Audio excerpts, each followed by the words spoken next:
Hi friends, welcome back to my channel. Friends, ఇవాళ వీడియోలో నేను ఒక చిన్న ఇన్ఫర్మేషన్ ఇస్తాను అనమాట. ఎందుకంటే మనకు బైక్ పార్కింగ్ సమస్య అనేది చాలా ఉంటుంది అనమాట బెంగళూరులో. ఎట్లుంటుంది, ఎట్లా, ఎందుకు అంత కాస్ట్ పెట్టినా మీకైతే పార్కింగ్ అయితే అవుట్ సైడే ఉంటుంది, ఎన్ని లక్షల బండి పెట్టినా కూడా. ఇదైతే అనమాట మేజర్లీ అప్డేట్. ఫ్రెండ్స్, మన ఛానల్ని ఎవరైనా కొత్తగా చూస్తున్నట్లయితే ఖచ్చితంగా సబ్స్క్రైబ్ చేసుకోండి. అలాగే పక్కనున్న బెల్ ఐకాన్ని హిట్ చేసుకోవడం ద్వారా నేను చేసే ప్రతి వీడియో మీరు చూడడానికి వీలుంటుంది. ఫ్రెండ్స్, ఇదొక చిన్న రిక్వెస్ట్ అనమాట. అలాగే లైక్ కూడా చేయండి. ఇలా చేయడం ద్వారా మన ఛానల్లో వీడియోస్ అన్నీ బూస్ట్ అవుతాయి, అందరికీ చూడడానికి అయితే వీలుంటుంది అనమాట. ఫ్రెండ్స్, ఇక్కడైతే చాలా హాస్టల్స్ ఉంటాయన్నమాట. మోస్ట్లీ గర్ల్స్ హాస్టల్కి అయితే అస్సలు ఉండదు పార్కింగ్. ఎందుకంటే వాళ్ళు ఎక్కువ స్కూటీస్ కానీ ఏవైనా కానీ వాడరనమాట, 2 వీలర్స్.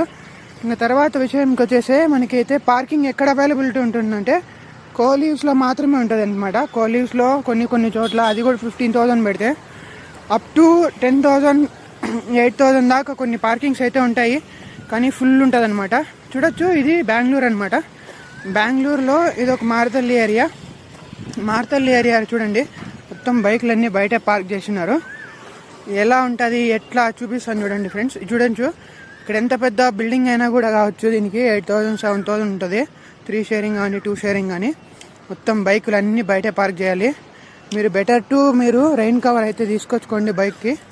బైక్ కవర్ తీసుకున్నారంటే ఈజీ అయిపోతుంది అనమాట. ఇక్కడ చూడొచ్చు, మొత్తం బయట పార్క్ చేశారు. ఇలా బయట పార్క్ చేయడం వల్ల మీకు బండి అనేది ఇదైపోతుంది, పాడవడానికి ఇది ఉంటుంది అనమాట. ఇక్కడ చూడొచ్చు, మొత్తం ఇక్కడ చాలా ప్రీమియం హాస్టల్స్ ఇవన్నీ, అయినా కూడా బయటే పెట్టాల్సింది అనమాట. ఇట్లుంటాయి ఫ్రెండ్స్ బెంగళూరులో. మీకు కష్టంగా మీరు సబ్స్క్రైబ్ చేసుకోండి. ఇలాంటి మరిన్ని అప్డేట్స్ కోసం మీరు ఏదైనా ఉంటే మళ్ళీ పింగ్ చేయండి కమెంట్లో.